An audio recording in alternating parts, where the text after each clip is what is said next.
waxa laydinku eedeeyaa adiga iyo xukuumaddaadaba ama dawladduba inaad doonaysaan in wax kasta aad xoog ku maquunisaan halkii aad raadi lahaydeen dariiqyo kale haddii ahaan lahayd dhinaca wada hadallada haddii aan dhinaca dib u heshiisiinta haddii ahaan lahayd dhinaca isku jiijiidka oo Soomaali muddo dagaalamaysay u baahan in si jilicsan ama maslaxad guud la raadiyo marka qaar xooga maxal kaliya aad u aragteen waxaan rabaa in aan ka mahad celiyo in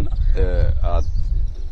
weydiin kartid su'aal walba oo qabtid waana muhiim dadka Soomaaliyeed inay maqlaan waxaan rabaa inaan kala duuno maxaa xoog ah maxaan xoog ahayn annagu cidna xoog kuma maqoonina laakiin dhaqanka dawladnimo ayaa wuxuu yahay haddaad rabtay inaad dhaqaalaha dib u habeyn ku samayso waa in musuqmaasuqa la dagaalamaa shacabka Soomaaliyeed way idin soo banaan bixin adiga iyo madaxweynaha Soomaaliya 2 sano ka hor iyagoo aad ula dhacsan hogaamintiina iyagoo oo idin ka filaya isbedelo mug leh mukula taa in filashadii shacabka ay hoos u dhacday maya waxaan aaminsanahay shacabka Soomaaliyeed intooda badan ama waxaan dhihi karaa meel walba ay joogaan in indhahooda ay macallin u yihiin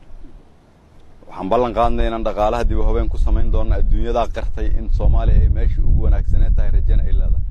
waxaan ballan qaadnay inaan ciidamada dib u habeyn ku samaynayno waa adiga arkay waxaan ballan qaadnay aniga madaxweynuhu inaan wada shaqayn doono oo aan dadka hore ka duwanaanayno 2 sano soo wada shaqaynaynay waad aragtaan arinta warbaahinta madaxa bannaan cabasho ayaa jirta oo ah dawladdu inaanay fursad siinaynin mararka qaar ama xafiisyada dawladda inta badan warbaahintii madaxa bannaan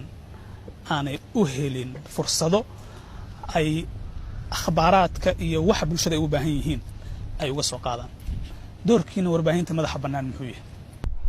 horta waxaan rabaa inaan ogaado ama adiga ka ogaado